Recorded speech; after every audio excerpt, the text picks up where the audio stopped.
One Fast Move is the new film. It's available on Amazon Prime as of August 8th. And a real pleasure to bring in Edward James Olmos, who is obviously so well decorated. Academy Award nominated for Stand and Deliver, Battlestar Galactica, American Me, Selena. So much great work. Eddie, great to see you, man. Thanks for giving us It's a a few minutes. pleasure, Adrian. It's a pleasure to be here with you. Thank you for the interest.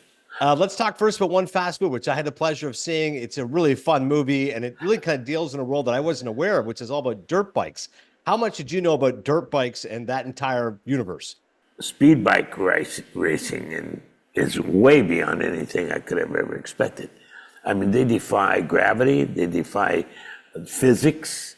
They really, it's a very difficult sport, and one that I must say that all those that are in it, I take my hat off. They are tremendous athletes Yeah, of the it's really highest well. rate.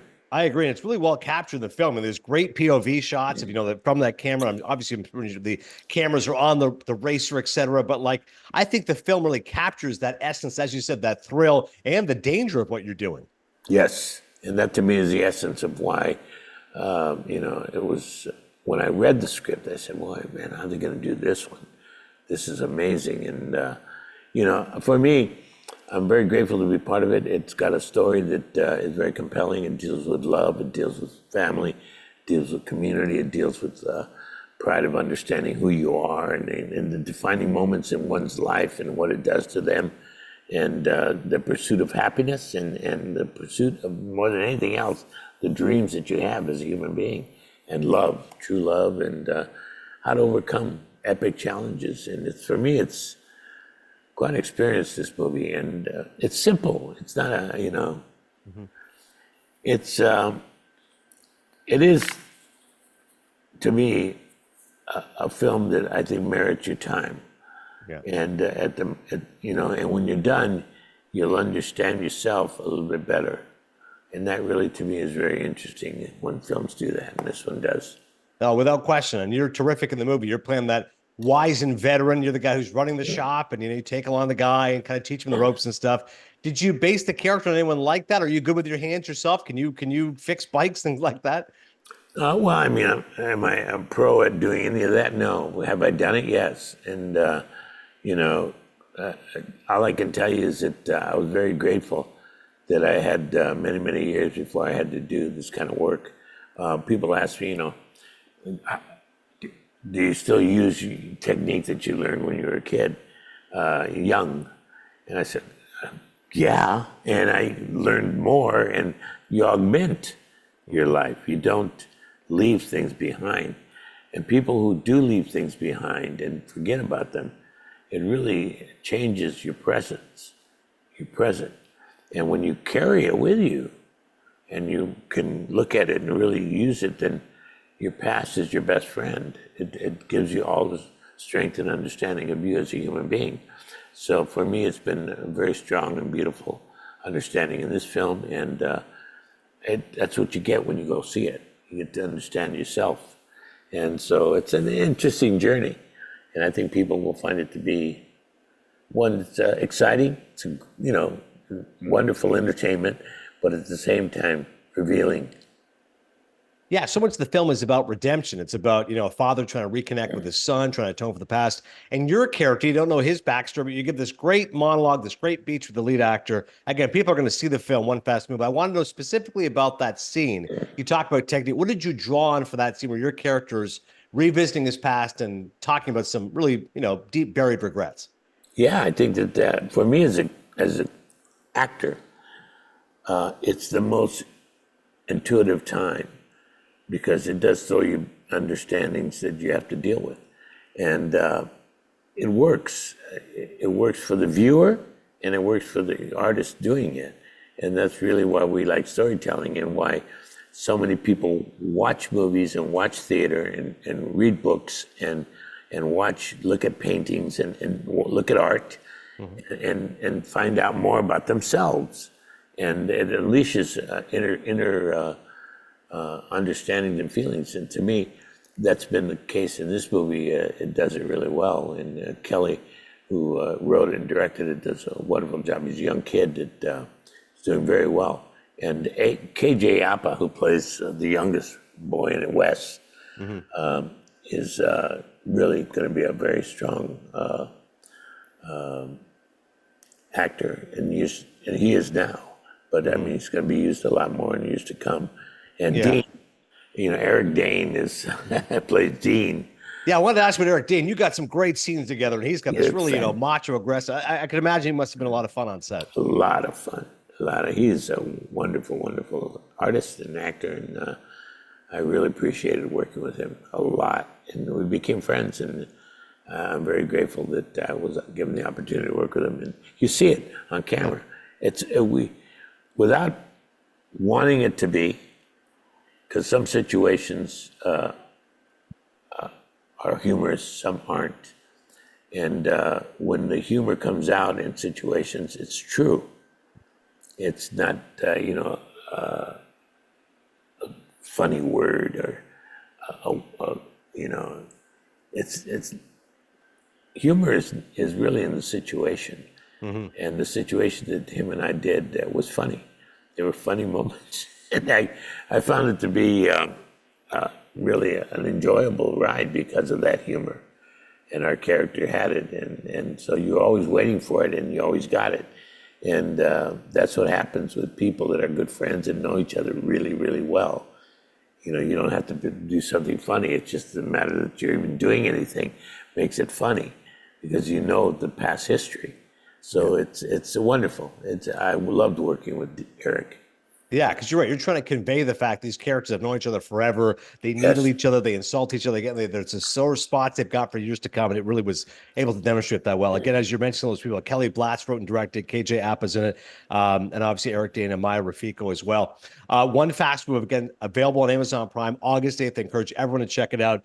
If we have a minute, I would love to ask you about some of your other work. Listen, Stand and Deliver is one of my favorites. I can't think of a better film about a teacher. I have it still emblazoned in my memory. A negative times a negative equals a positive. Say it. It's such a great scene. It's a memorable film. What can you tell me about Stand and Deliver? Other than the fact that it was one of the most inspirational films I've ever had a privilege of being a part of, and I will say that it captured lightning in a bottle. It's one of the few films that I've seen done by anyone that really helps you understand yourself, and every time you see it, it holds itself in time. It doesn't become something that that's an old kind of that was an old idea or an old style, or it's not. It's that it's one of the most viewed films, if not the most viewed film ever made in the U.S. for the United States, in the United States ever. Wow. And it's because that tens of thousands of teachers have used it for 40 years, and as a teaching aid, an inspirational aid, and a guide to understanding yourself better by playing this movie. And they play it in their classroom. And most people that have seen the movie saw it in school. And if you start to think, how many films did you see in school? Catcher in the Rye is probably the only book that everyone has to read. In the 8th grade, it gets for English and literature. And you have other books that you read, of course, but that's the one almost common denominator book that you read. Well, in film, there's nothing like that until Stand and Deliver. Now, Stand and Deliver has become an integral part of the teaching process in the school systems, especially in schools that have diversity, a strong case of diversity throughout there, because it's very inspirational. It's inspirational for the teacher and motivates the students immensely. I can't imagine what it would take to be able to put that movie on, let the kids see it, and then after it's over, you stand up in front of the class and start teaching as the teacher. That takes a lot of chutzpah, as they say. It's ready to run through a wall. It reminds me in some ways of To Kill a Mockingbird, because the central character is just imbued with such goodness.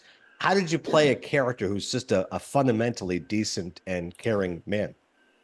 I don't think you play that. It's like anything else. It becomes an integral part of the nature of the character. So upon becoming a part of that character and watching him, I studied him for a year.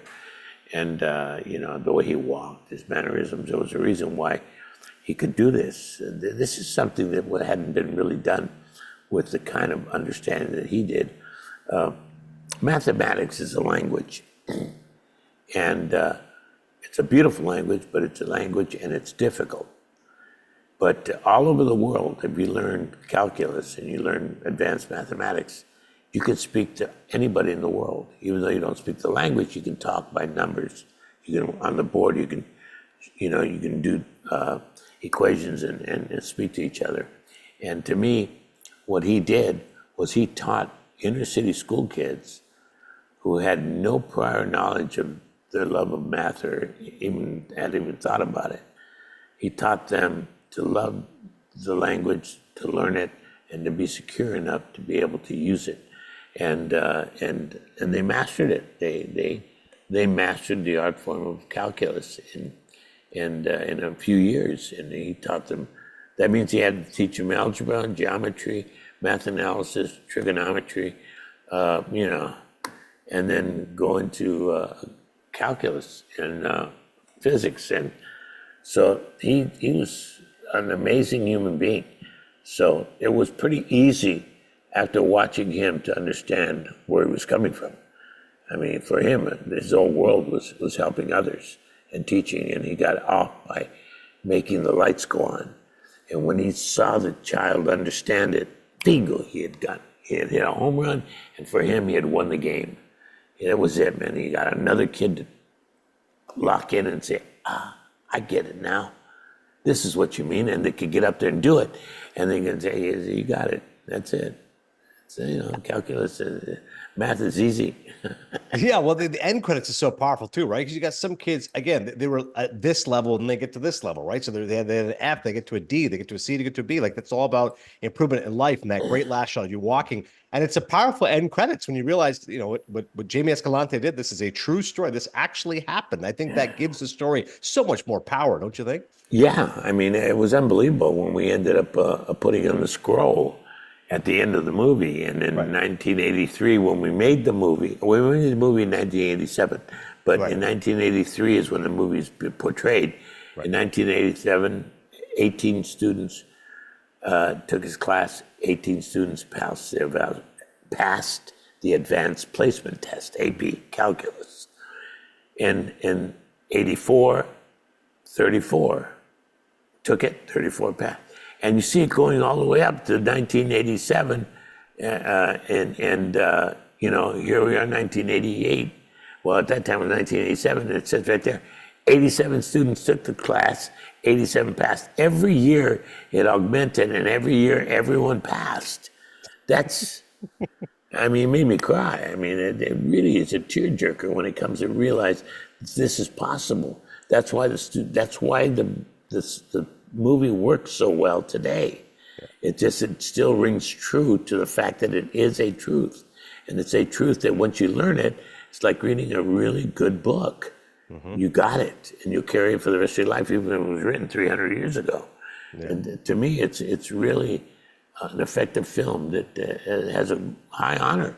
The accolade for that, it's one of the most, if not the most viewed film in the history of film in the United States. Because more kids are seeing it right now by the millions. Mm-hmm. Right now, this moment, as we're talking, kids are watching it. Some teacher is using it to inspire them and to motivate them. And they're doing it, it's working. They're giving them ganas, desire. It's awesome, man. I love the film. I want to go watch it again right now. It's so great. It's a great one. I just told my wife, she goes, who are you interviewing? I said, Edward James Olmos. She goes, please ask him about American Me. She goes, I love that movie. So what do you got on American Me? Well, American Me is another one of those films that allows you to experience a part of life, like One Fast Move, that allows you to experience a part of life that informs your present day right now, outside of the movie. Mm-hmm. You're watching the movie, but what you get from it is what we're talking about. American Me was one of the classics on that. It allows you to experience a part of life that you don't want to experience. Yeah. At least most of us don't. Some of us do, but after watching the movie, they don't. They understand it and say, you know what, I think I'll take this door instead of that door. And, and that's why the movie was made. Yeah, it was awfully very raw. One more for you. I was reading, you wanted to grow up to be, originally when you were a kid, you want to be a pro baseball player? Is that true? Yeah. It was wonderful. I had a wonderful experience, and it taught me the key ingredients to who I am today. It taught me values that to this moment in time, talking to you today, I use every single day. It's called discipline, to do the things we don't like to do, so we have the discipline to do the things we love to do when we don't feel like doing them. Okay? That's discipline. Determination, perseverance, and the key ingredient to my life has been patience. Give yourself a chance to fail and make mistakes and continue moving forward, not giving up. And that determination is everything. And to me, those are the values I learned playing baseball. And when I learned them, I use them now in everything, every day. Every day I make my bed.